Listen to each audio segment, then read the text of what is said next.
Oh, sa din ni. Dito rin ni. Good morning, everyone. Thank you all for being here today. Ano ba yung official? It is a pleasure to see so many familiar faces as well as new ones. With great pride and honor, I am here to introduce to you the man of the speaker for today's occasion.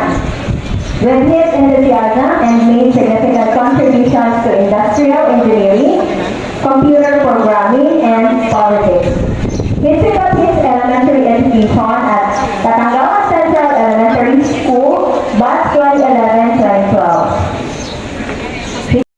Batch 2015-2016. Took up his senior high school at SPI College, General Santos City, with a strand of PBL Information and Communications Technology, Computer Programming NC3, batch 2017-2018.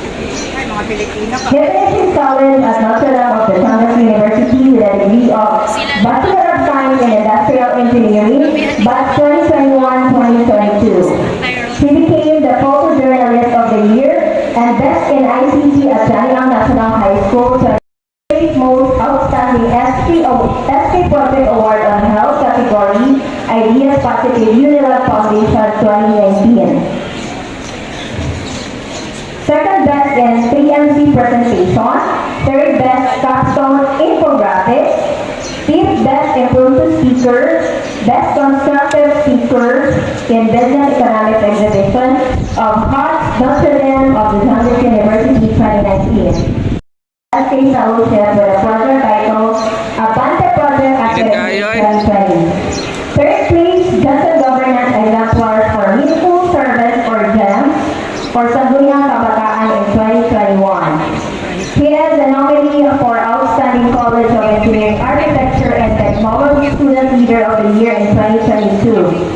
He is also a nominee in NDU Community Service Award, Notre Dame of the Science University 2022. He works at Kaiser Construction and Development Corporation as Human Resource Officer and Administrative Officer September 22 to March 2023.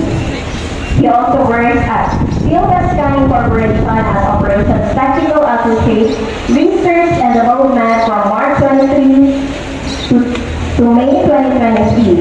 And now, working as a Sangguniang Kabataan Chairperson of Barangay Batangawan General Santos City from 2023 up to present. Without further ado, please join me in welcoming Mr. Mark Adrian Nano Sarmiento Salcedo to the stage. Let's give him a warm